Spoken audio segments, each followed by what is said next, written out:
For God so loved the world, that he gave his one and only Son, that whoever believes in him shall not perish, but have eternal life. For God did not send his Son into the world to condemn the world, but to save the world through him.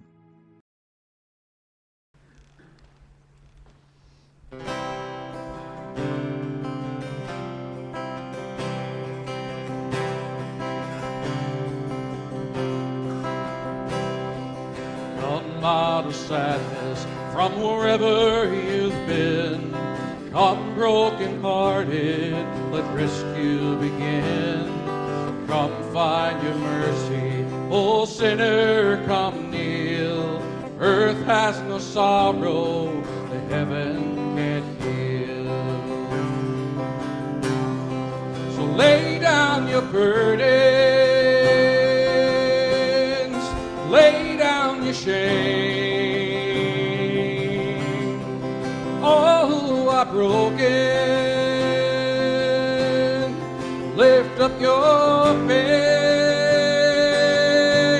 Oh, wanderer, come home. You're not too far. Lay down your hurt, lay down your heart. Come as you are.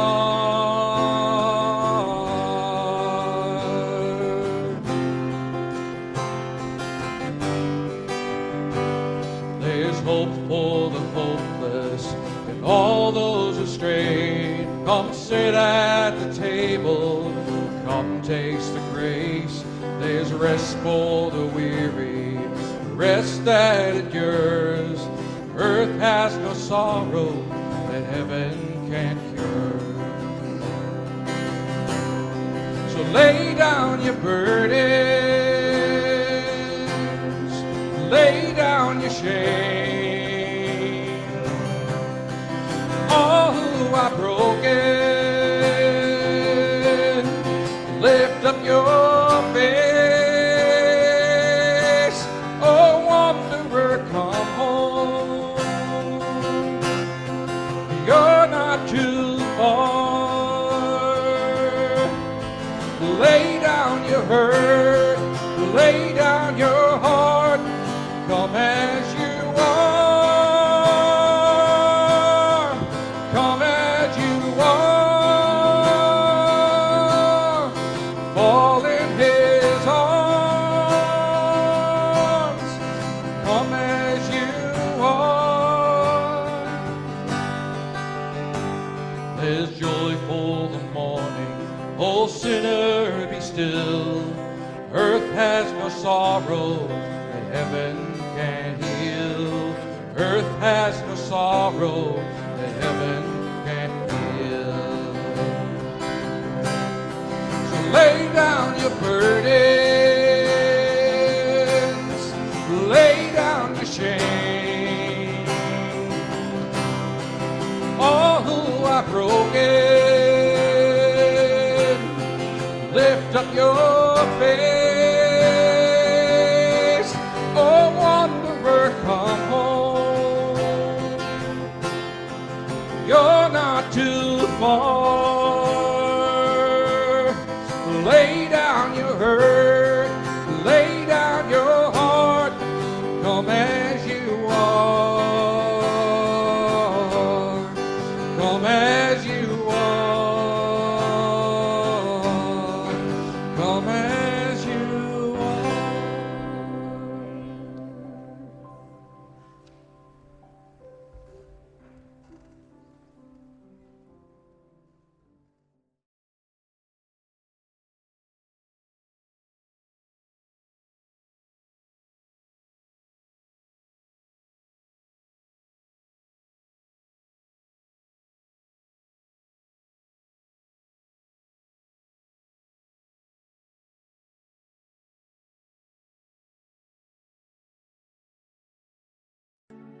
And they crucified him. Jesus called out with a loud voice, "Father, into your hands I commit my spirit." When he had said this, he breathed his last.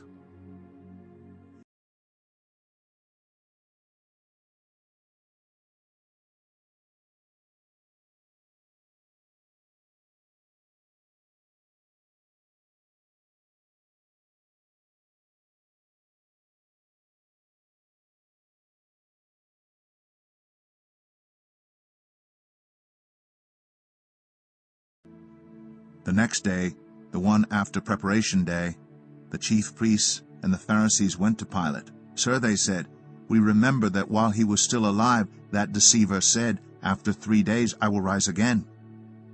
So give the order for the tomb to be made secure until the 3rd day. Otherwise his disciples may come and steal the body and tell the people that he has been raised from the dead. This last deception will be worse than the first." "Take a guard," Pilate answered. "Go make the tomb as secure as you know how." So they went and made the tomb secure by putting a seal on the stone and posting the guard.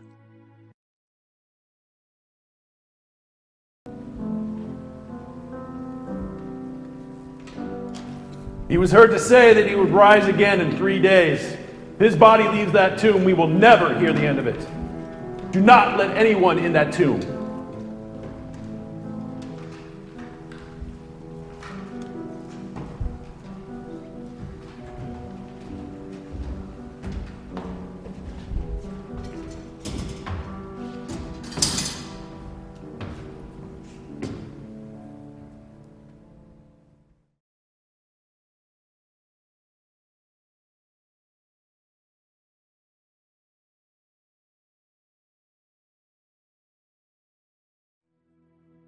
"Come, follow me," Jesus said.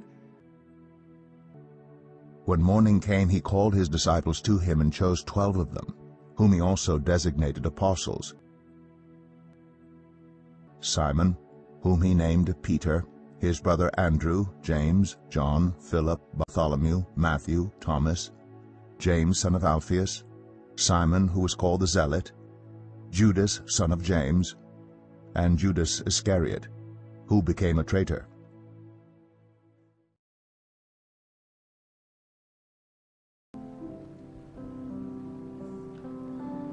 My name is Bartholomew. When a man named Jesus said, "Drop what you're doing and follow me," I did. So did 11 other men. But we were all very different from each other. Some had education, others had calluses. Some were excited about joining him, others resisted at first. Most were welcoming, a few kept quietly to themselves. But Jesus was looking for 12 men to follow him, to teach, mold, and love. And I was one of them. For 3 years, we traveled the countryside with him. He had magnetic charisma and incredible knowledge of Scripture. But he didn't stop there. He performed amazing miracles and preached a radical kind of love, a sacrificial love that puts others first. A love that doesn't recognize cultural boundaries or even fair play. A love like that didn't make much sense to many of us, but it was the love that he practiced. And we were drawn to him just like everyone else. Many began to think that he might be the Messiah that we had been promised, the one who would free Israel from Roman oppression and restore the righteous throne of David. And the 12 of us, his closest friends, we were poised to take our places at his side.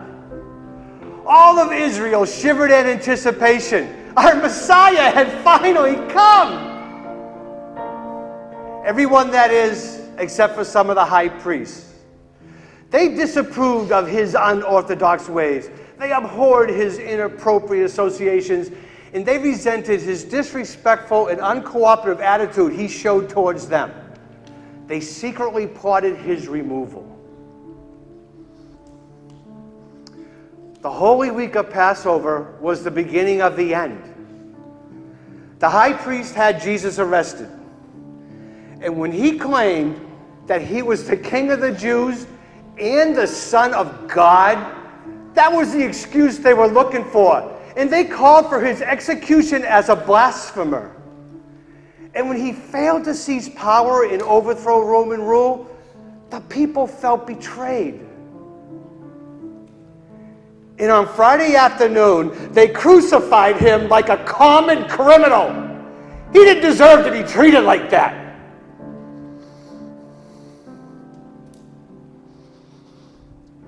It's now Saturday night. Jesus is in a tomb. The streets are quiet. The reactions are mixed. Jesus knew he'd be the object of controversy. And those that shared his last few days, well, they found themselves either on one side or the other. But controversy does have one thing in common: very strong feelings. Witness now a passion for the Christ.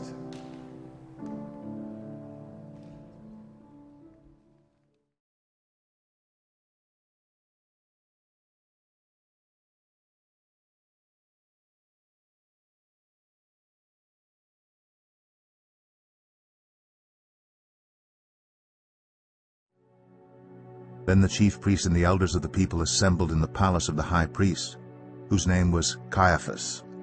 And they schemed to arrest Jesus secretly and kill him. But not during the festival, they said, or there may be a riot among the people.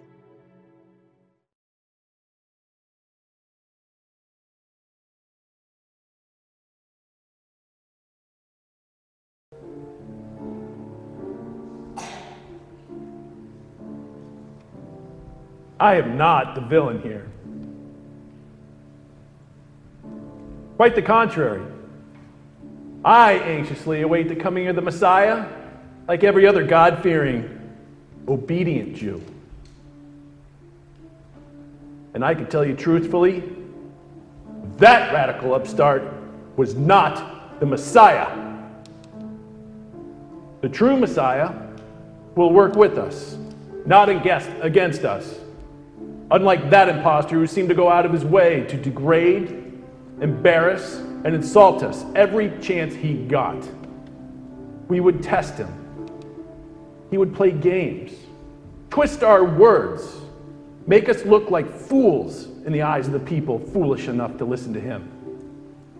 He even went so far as to destroy the Passover market in the temple courtyard. No true Messiah would ever do that. That's when I knew. That's when I was convinced of the truth. Of course, he was charismatic and knowledgeable, like all false messiahs are. But he perverted the Holy Scriptures, and I am convinced that his power did not come from God. And that means if he had any power at all, he was probably in league with Satan himself. He had to be stopped. I have seen others who have claimed to be God's chosen one, and many experienced some level of popularity like this one. But unlike the others, he flaunted his associations with the likes of tax collectors, Gentiles, prostitutes, and beggars. He even boasted that he could forgive sins. What insolence! What insanity!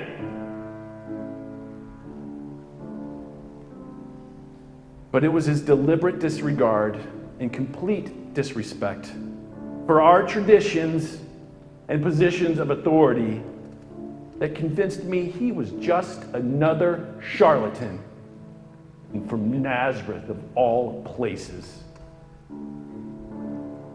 When he had the audacity to blaspheme, I realized how dangerous he could be. He had to be stopped quickly.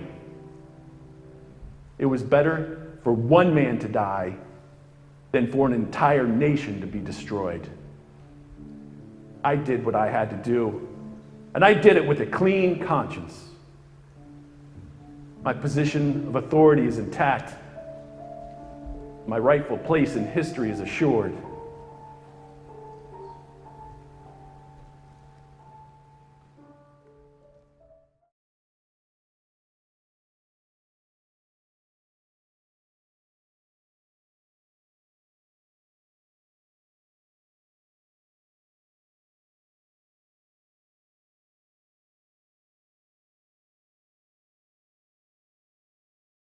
The teachers of the law and the Pharisees brought in a woman caught in adultery. They made her stand before the group and said to Jesus, "Teacher, this woman was caught in the act of adultery. In the law, Moses commanded us to stone such women. Now what do you say?" Let any one of you who is without sin be the first to throw a stone at her." At this, those who heard began to go away one at a time, the older ones first, until only Jesus was left, with the woman still standing there. Jesus straightened up and asked her, "Woman, where are they? Has no one condemned you?" "No one, sir," she said. "Then neither do I condemn you," Jesus declared. "Go now, and leave your life of sin."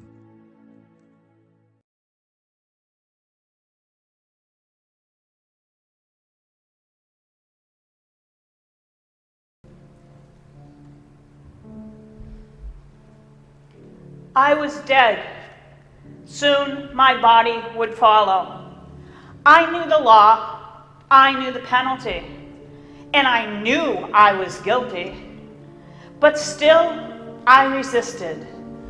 When they pulled me out of my lover's house, I escaped and I ran. I ran through the marketplace, into the crowd, and straight into a high priest. My guilt was witnessed, my sentence pronounced. My executioners gathered stones, and then silence. He was there, sitting quietly, not even watching the teacher, the Nazarene that everyone was talking about. I had never heard him speak. I couldn't bring myself to. I was beyond help, beyond saving. There were too many times, too many parties, too many lovers, too many thoughts. When challenged with the law, he said, "Let the one without sin throw the first stone." Huddled on the ground, I held my breath, braced myself for the pain, and waited. Then I heard a thud. One by one, I heard stones dropping to the ground. The day became brighter and warmer with each one that fell. I wished that time would stop and I could live in this moment forever. I was not dead, but inside I felt dead. Must I return to myself? Must I return to my life? Then I heard a voice. "Where are they? Who stands to accuse you?" I opened my eyes and looked around. I was surrounded by rocks. No one. "Then neither do I. Go and sin no more." I felt the burden of my past lift on the wings of mercy. Hope returned to my heart and a flood of grace. I did not die that day. I had been reborn. And yet, I could do nothing to save the one that saved me.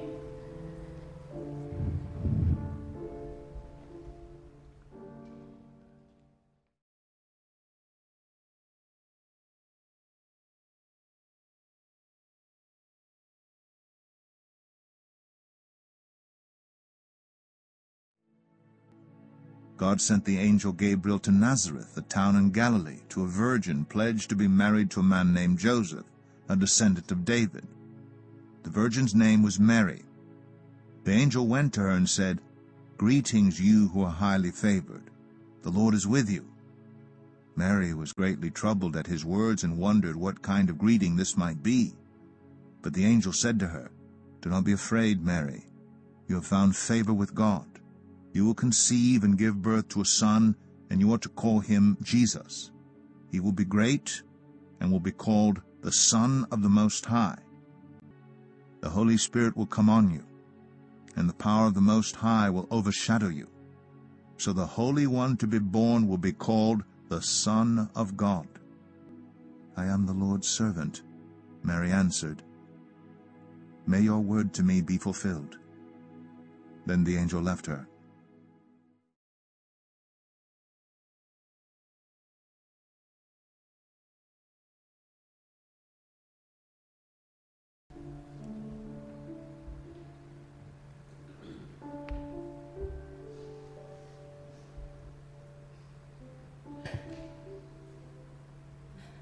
As I stood there,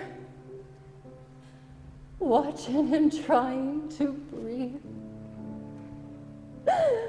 wishing I could bring him down and into my arms, I remembered what Simeon said to me when Jesus was born. He said, "This child is destined to cause the rise and fall of many in Israel, and to be a sign spoken against, so thoughts of many will be revealed. And a sword will pierce your soul too." 33 years ago, I didn't know what he meant. But now I know. I know what the sword is. And I do feel it in my heart.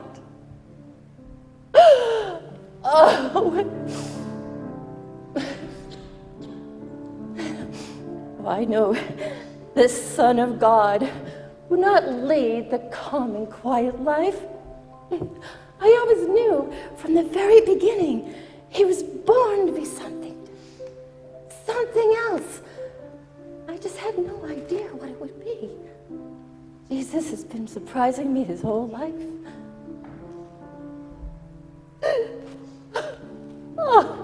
But never in a million years could I have imagined yesterday. He was beaten so badly. I barely recognized him. Why, the people, they were mocking him and yelling at him.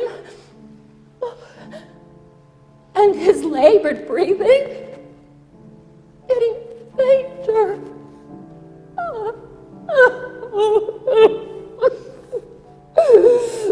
Oh, I felt so helpless.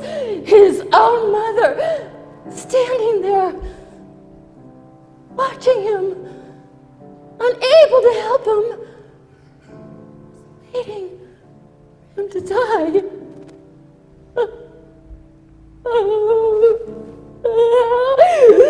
Why did he allow this to happen?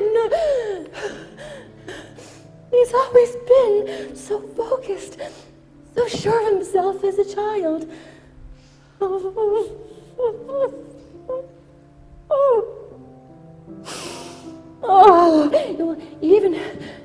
Even John said this morning, they all went to Gethsemane Garden after Passover meal, and he said, he's never seen Jesus so desperately sad.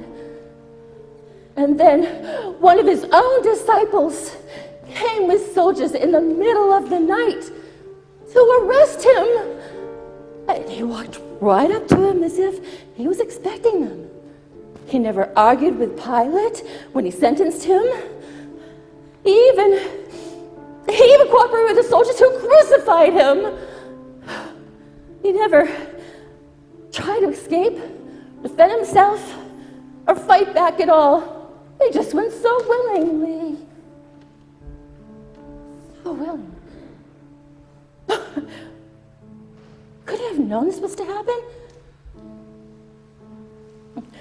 Was this supposed to happen? Born just to die? No. I can't believe the God I know that will let it end like this. There's got to be more to his plan. I know it, we're just not seeing it yet.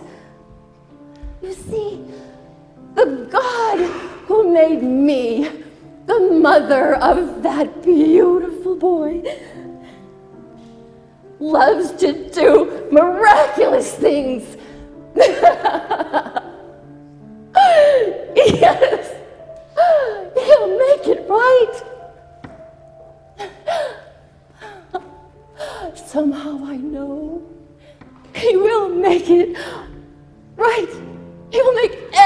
everything right.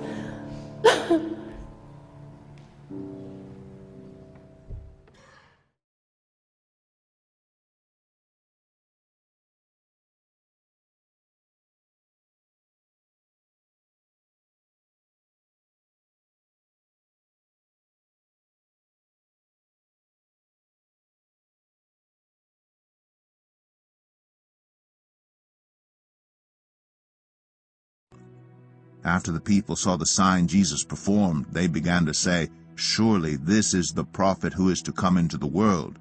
Jesus, knowing that they intended to come and make him king by force, withdrew again to a mountain by himself.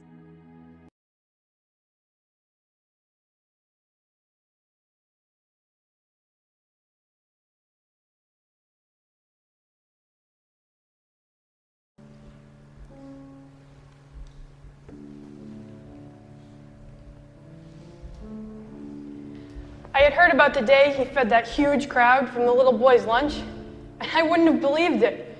But then again, he'd also healed my cousin, who hadn't walked since he was 5. After that day, I began to hear the rumors. Maybe he's the one! And I even started to believe it myself. The stories kept coming. He healed a blind man, cured leprosy, drove out demons. I even heard he brought someone back from the dead. Everyone was talking about him. With power like that, what couldn't he do? He could banish the Romans with a blink of his eye. There was a parade for him when he entered the city at the start of Passover. We would be there to witness the beginning of a glorious new kingdom where everyone was healthy and no one went hungry.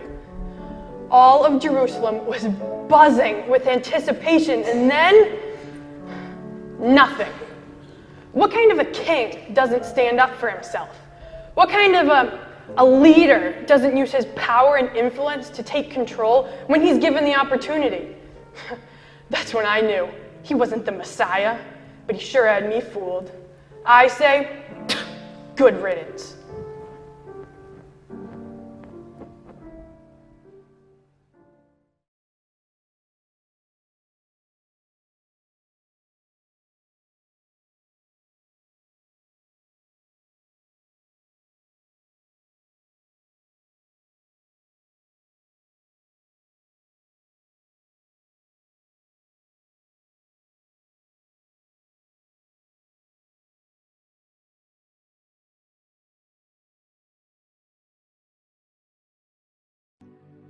As Jesus was walking beside the Sea of Galilee, he saw 2 brothers, Simon, called Peter, and his brother Andrew.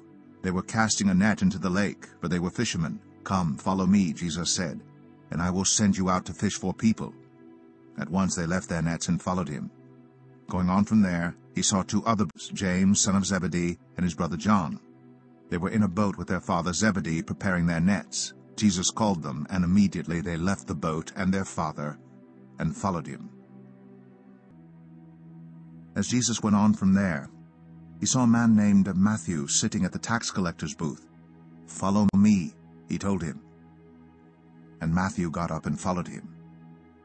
While Jesus was having dinner at Matthew's house, many tax collectors and sinners came and ate with him and his disciples. When the Pharisees saw this, they asked his disciples, "Why does your teacher eat with tax collectors and sinners?" On hearing this, Jesus said, "It is not the healthy who need a doctor, but the sick. But go and learn what this means. I desire mercy, not sacrifice. For I have not come to call the righteous, but sinners."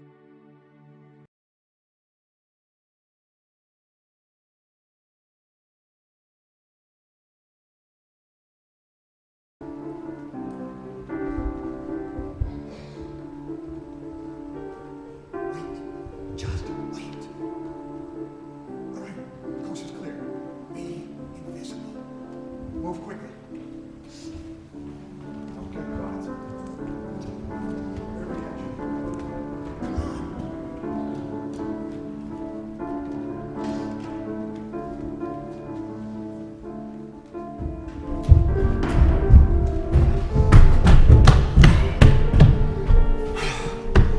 Oh, Master, where's Andrew? Where's Andrew? Andrew, what are you doing? Andrew, we said stay invisible. This is our hiding place. Let's keep it a secret. Don't give us away. What's the point? I'm sick of this place anyway. How long are we staying here? You're free to leave anytime, James. Matthew. What? Leave him alone. You know it's not safe. People know who we are. Someone could recognize us and turn us in. Is that what you want? You said things would go bad, and that we'd all run away. You think he knew this was going to happen? He's dead now. Does it matter? It matters because we thought he was the one. I know I did, and I thought you did too. I thought he was the one. And so did your brother, Peter. Yeah, well, Peter's got a big mouth. What are you talking about? Oh, I saw him outside. He's not coming up here, wouldn't even look at me. Do you think he did what Jesus said he was going to do? Knowing him? Yeah. Why did Jesus tell us all that stuff that night anyway? Because he was a teacher, James. That's what teachers do. They tell you things. Yeah, did you believe him? At the time I did. It's hard not to. I want to believe everything he says. But how can I? I believe him. James, the man is dead! I know he's dead! You're not helping, Matthew. I know the man's dead. The whole world knows he's dead. So, how can he be the Messiah if he's dead?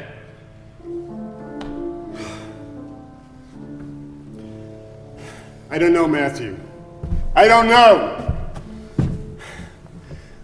When he was here, he gave us 10,000 reasons to believe him.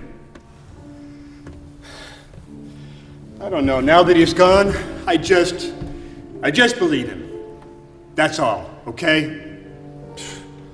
You believe anything. It was all for nothing. 3 years. Wasted. Oh, Jesus! Why can't you just be here? I'm gonna miss him. We're gonna miss him. Me too. Andrew, aren't you gonna miss him? Yes. Remember when he told that terrible joke after supper? Yeah, I remember. We got him good. We got him good. Remember when he washed our feet? Yeah. Why do you think he did that? It made me so uncomfortable.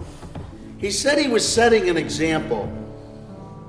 He said if he could be a servant to us, that we could be servants to each other. Come on, Andrew. He wasn't talking about washing feet, was he? No. He said put others before yourself. And when people see us loving them like that, they'll know we loved him. God will give us anything we want if we love him and do what he told us to do. Well, even though he's gone, we could probably still do that. I know he would want us to do that. Yes, he would. I'm going to try. I'm going to try. Andrew? Andrew? Yeah? Andrew, I'm sorry about Peter. Me too. I'm sure he didn't mean it. It's not safe, like you said. He was probably just afraid. I know I am. I am too. Yeah, me too. Thanks, you guys.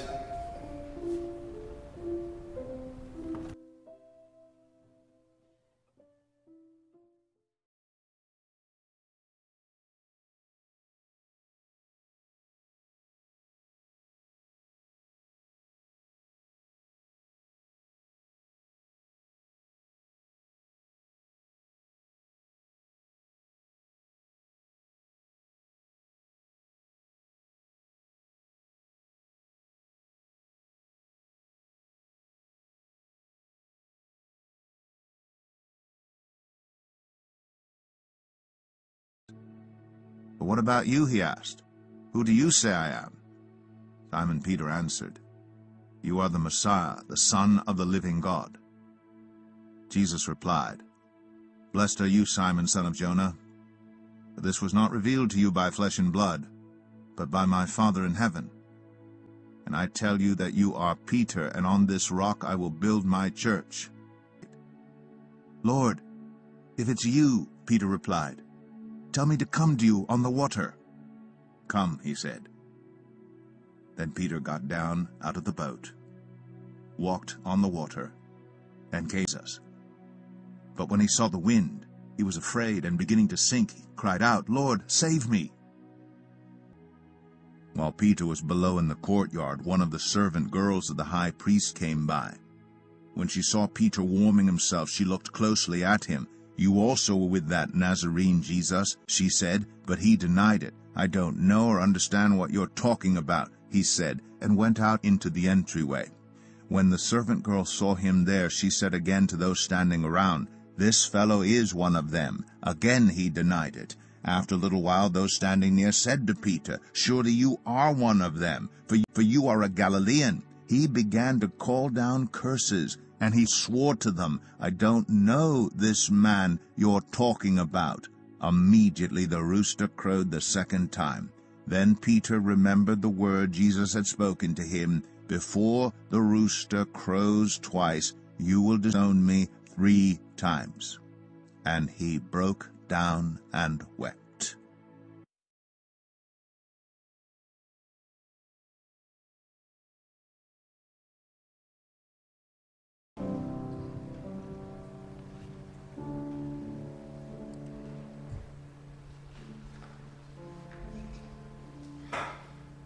I never felt so rotten in my life. I've been called a lot of things: show-off, bully, big-mouth braggart. I didn't like when I got called those things. I got mad because I didn't think they were true. But the night that I denied him, I realized all those names don't even come close to describing how I feel. I feel worse than anything you could call me. I never meant to deny him. I did it because I was scared. And I never wanted to admit I was afraid of anything, except maybe drowning. I almost drowned when I was a kid once. I was playing around in the boat, acting real stupid, and I fell in. My dad, he pulled me out. When I was okay, he asked if I had been afraid. I said, no, I wasn't.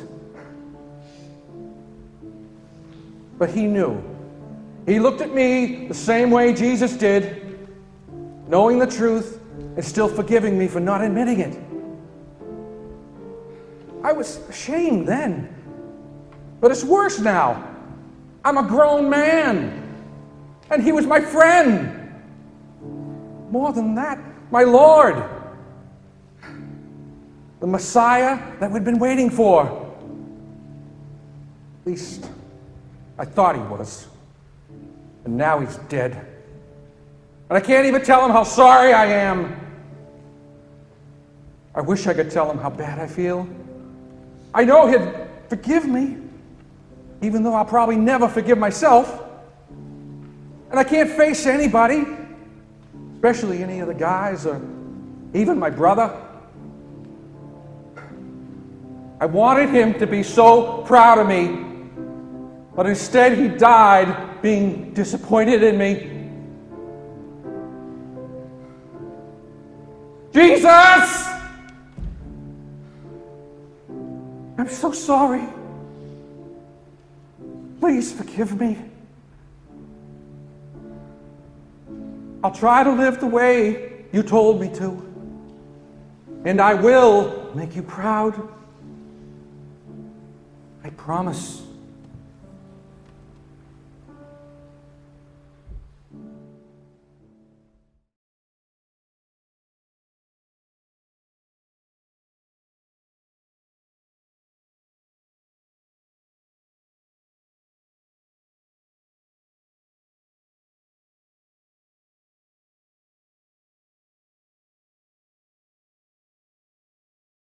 Early in the morning, all the chief priests and the elders of the people made their plans how to have Jesus executed. So they bound him, led him away, and handed him over to Pilate the governor. Pilate called together the chief priests, the rulers, and the people, and said to them, "You brought me this man as one who was inciting the people to rebellion. I have examined him in your presence and have found no basis for your charges against him." While Pilate was sitting on the judge's seat, his wife sent him this message, "Don't have anything to do with that innocent man, for I have suffered a great deal today in a dream because of him." When Pilate saw that he was getting nowhere, but that instead an uproar was starting, he took water and washed his hands in front of the crowd. "I am innocent of this man's blood," he said. "It is your responsibility."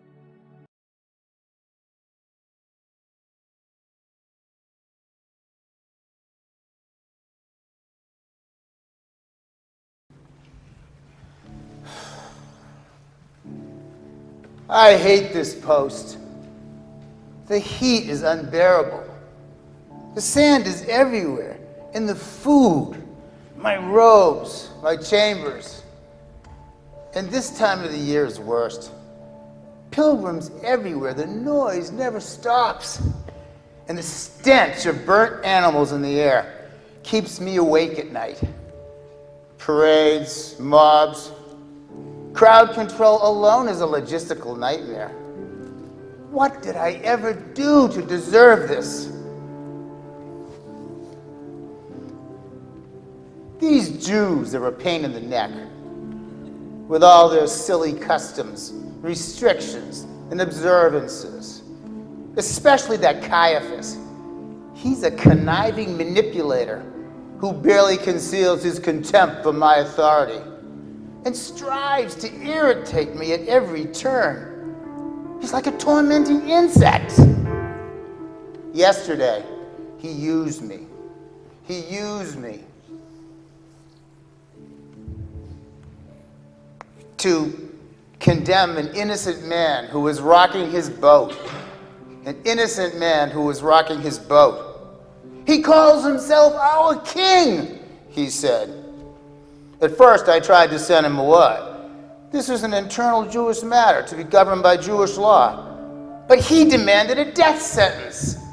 I couldn't believe what I was hearing. He presented no evidence in support of a death sentence. So I questioned the man in private. When I asked him, "Are you a king?" he said, "My kingdom is not of this world. I came into this world to reveal the truth." I was trying to get to the bottom of this, and he wouldn't even give me a straight answer. I have questioned guilty men before, and despite his cryptic response, I knew in my heart he did not deserve to die. He was just a passive dreamer who wouldn't even say anything in his own defense. I couldn't understand why they were so threatened by him. But it's my job to keep the peace in this quadrant. And if word got back to Caesar that things are out of control here, it's my head in the block. I offered to release him as a goodwill gesture. But the crowd called for Barabbas to be freed. Then my wife sent word to me, having been warned in a dream. She urged me not to have anything to do with that innocent man. What more evidence did I need? Surely this was him. But how could I free him with the angry mob blocking me at every turn? I thought if I had him scourged, it would satisfy their taste for his blood. But no, when they threatened me with treason if I released him, I was done. I had tried everything I could think of, but incurring Caesar's wrath was not something I was prepared to do. I was not about to sacrifice my entire life for this one man. But I made it clear to them I would not be held responsible for killing him. And I washed my hands of the whole thing.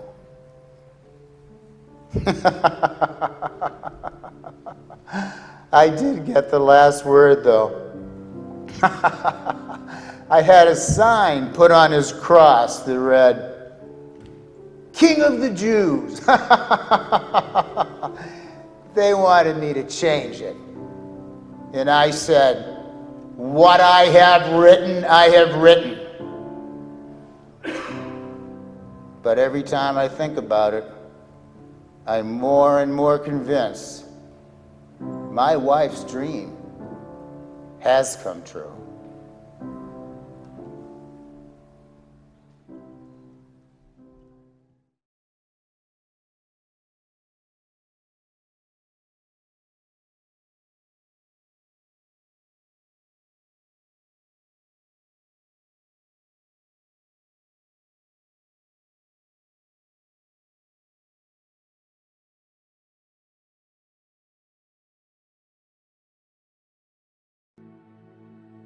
While he was saying this, a synagogue leader came and knelt before him and said, "My daughter has just died, but come and put your hand on her, and she will live." Jesus got up and went with him, and so did his disciples. When Jesus entered the synagogue leader's house and saw the noisy crowd and people playing pipes, he said, "Go away, the girl is not dead, but asleep." But they laughed at him. After the crowd had been put outside, he went in and took the girl by the hand, and she got up. News of this spread through all that region.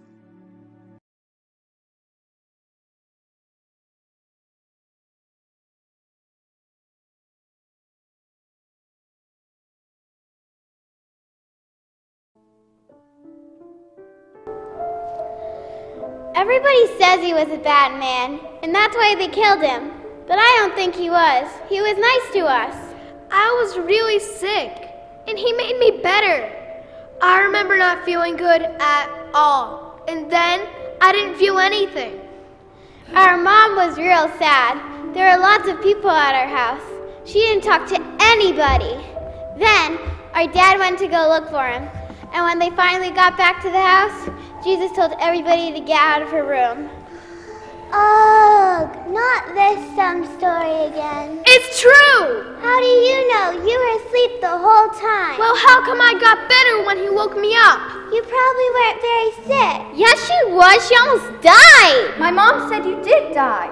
That's stupid. She didn't die. How do you know? You weren't even there. Nobody was. You said he made everyone leave. We saw through the window. He didn't even see us.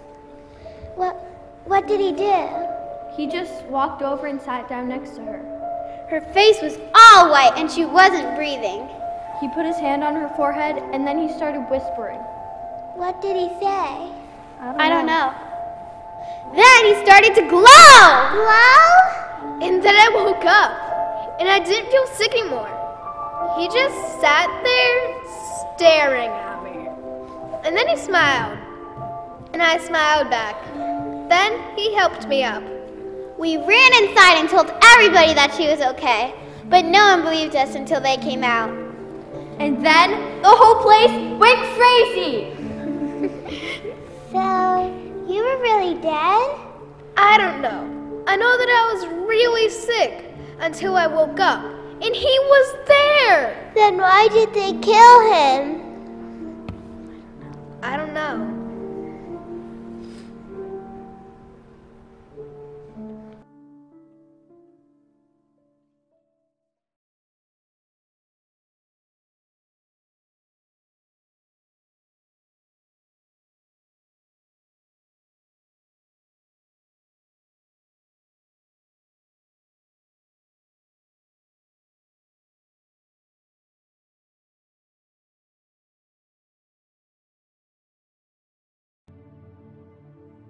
While he was still speaking, Judas, one of the 12, arrived.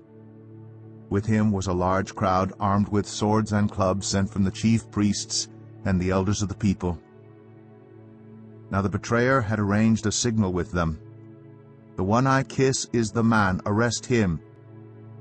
Going at once to Jesus, Judas said, "Greetings, Rabbi," then kissed him.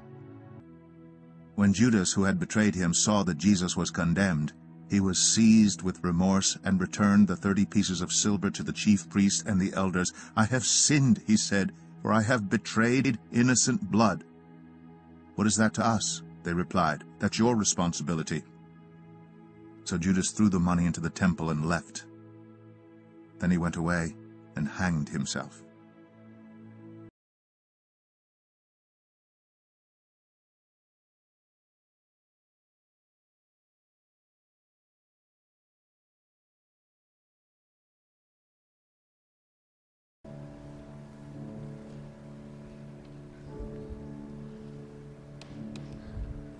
Have you ever had the best of intentions, only to find out too late that you completely misunderstood the situation? Have you ever hurt someone so terribly that you were too full of shame and pride to ask for forgiveness? Do you know what it's like to have your worst enemy staring you in the face every time you look in the mirror? I do, and I will regret it forever. I thought I knew what the Messiah was here to do. I wanted to believe that he would sweep away our Roman oppressors and restore the throne of David to its rightful place in the new glorious kingdom of Israel. And I was poised to be at the right place at the right time. But he was too busy healing cripples and eating with tax collectors, alienating those in a position to help him. I was angry at him for not meeting my expectations. He had the power and the popularity to take control, and instead he was feeding crowds and washing feet. It was bad enough that I'd forced his hand, impatient that he take his rightful place as the true Messiah. But when I saw that he had no intention of taking over, when he gave himself up like a lamb to the slaughter, I tried to stop it. It was never my intention to have him killed. After he was sentenced, I could have gone to the compound. I could have gone to the cross. I had plenty of time and ample opportunity to confess my involvement and ask for forgiveness, but I didn't. I told myself that my treachery was too great and that there would be no forgiveness. But I know now that I underestimated his forgiveness. I underestimated his love. And he would have forgiven me, for it was his plan to die all along. I can see that now. I can see everything. I limited his intentions and his mercy to the boundaries of my own understanding. And that is my greatest regret.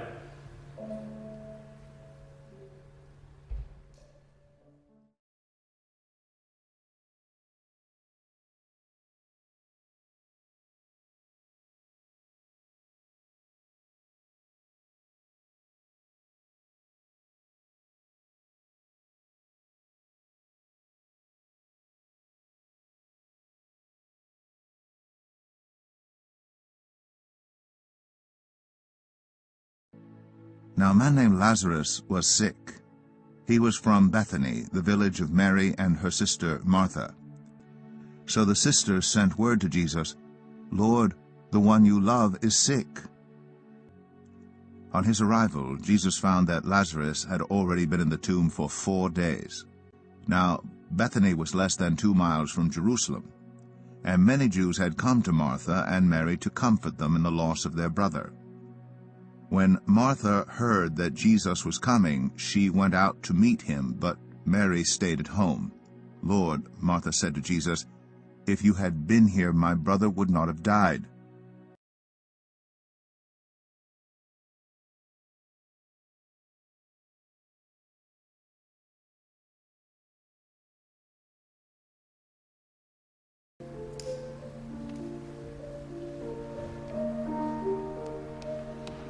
You know, it's so funny.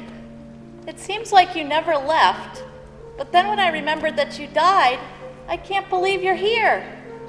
After all you've told me about what's happened, I can't believe it either. I was so angry with Jesus when he didn't come right away. It was almost as if he was waiting for you to die first. It's so horrible. Maybe he was. Well, if he was, I wish he would have told me first. It would have made your death a lot less painful. Yes, but then coming back to life again wouldn't have been such a wonderful surprise. I suppose. You know, I was wondering, what's the last thing you remember? You. I remember you touching my face, telling me that you'd sent word to Jesus that I was sick and for him to come to the house. I remember thinking to myself, I'd be all right. Jesus would heal me when he got here. So then I hear him calling me to come out. So I wake up, open my eyes, I see bright light coming from outside.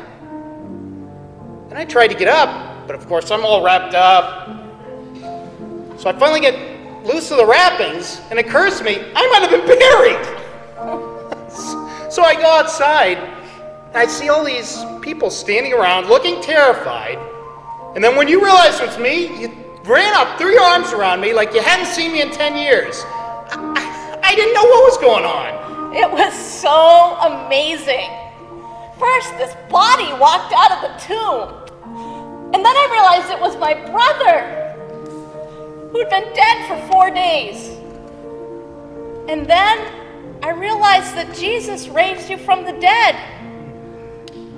I was so overwhelmed with shock and awe, and then gratitude and praise. I thought I was going to burst.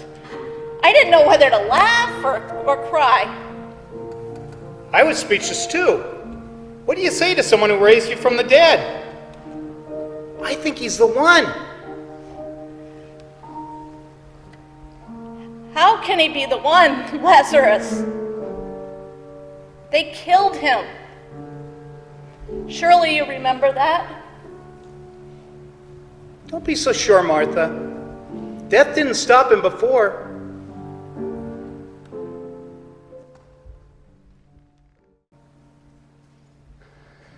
That's right, Lazarus. Death could not stop him. And on Sunday morning, the battle was won. Jesus' victory wasn't an unexpected comeback. Dying had been his plan all along. God did not send his Son into the world to free one small country from political oppression. No, his intentions were far more reaching than that. He was looking at the whole world and even into the future, at you and me. Jesus' obedient and gruesome death paid the price that God demands for sin. Sin he never committed. The cross is payment of our debt, because it is our sin, yours and mine, that was paid with his blood. It's very important that we don't hurry past the pain of the cross in our excited rush to the empty tomb, because it is on the cross where we witness the kind of love that Jesus talked about. A love that puts others first. A love that doesn't recognize cultural boundaries or even fair play. A radical kind of love like that doesn't make much sense to the world we live in. But it's the love that he practiced. And Jesus taught and modeled the kind of love that extends mercy to the guilty and showers grace on the undeserving. That's the kind of love that he wants us to show each other. Sin separated us from God. But salvation was coming. Our sin made it necessary.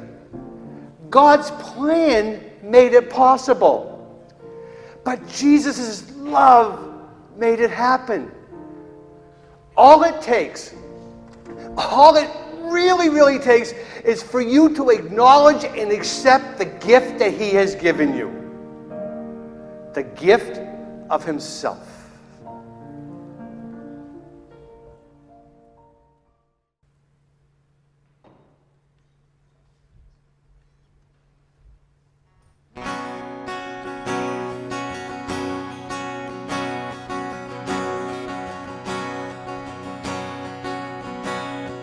Alone in my sorrow and dead in my sin, lost without hope and no place to begin. Your love made a way to let mercy come in. When death was arrested, my life began. Now ash was redeemed, only beauty remains. My orphan heart was given a name. My mourning grew quiet, my feet rose to dance. When death was arrested, my life began. Oh, your grace so free washes over me. You have made me new. Now life begins with you. It's your endless love lowering down on us. You have made us new. Begins with you.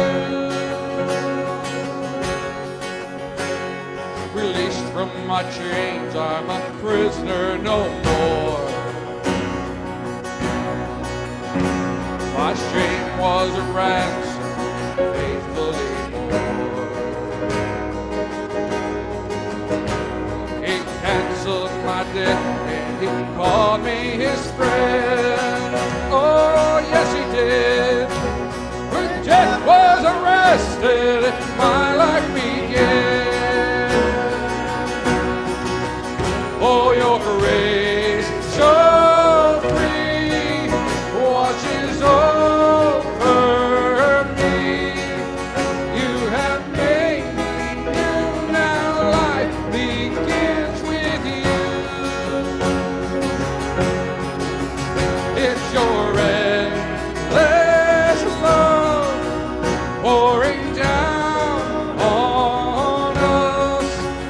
You have made us new. Now life begins with you. A Savior displayed on a criminal's cross. Darkness rejoiced as though heaven had lost. But then Jesus arose with our freedom in hand. Yeah, that's when death was arrested and my life began. Oh, your grace so free washes over me. You have made me new. Now life begins with you. It's your endless love pouring down on us. You have made us new. Now life begins.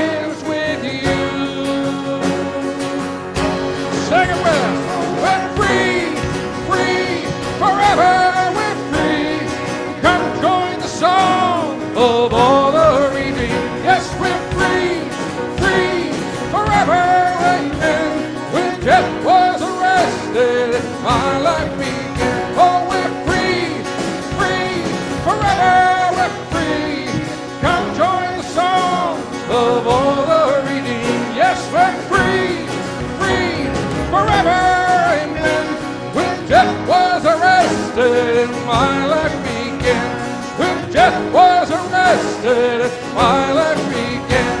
When death was arrested and my life began.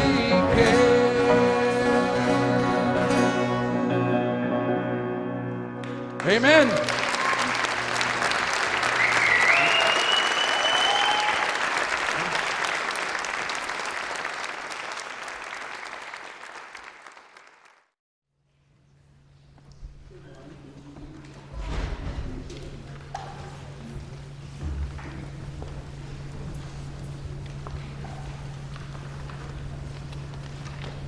How are we going to move the stone? We'll think of something. Maybe the soldiers will let us in. Martha, no! We can't do it ourselves. Where is he? What? What happened?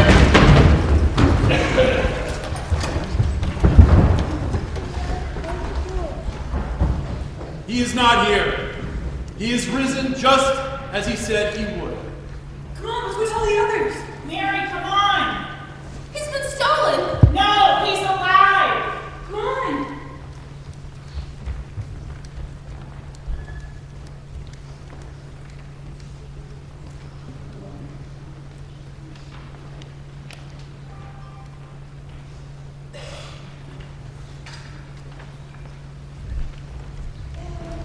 Peter, do you see anyone? John, wait up. John, do you see anyone?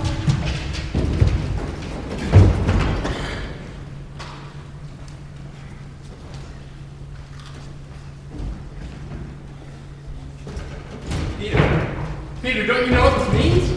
Peter, come back!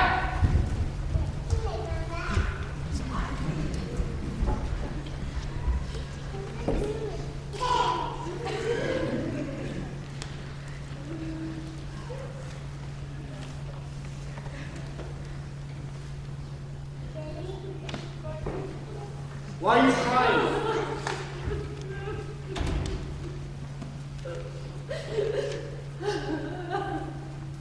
Woman, why are you crying? My teacher's body's been stolen.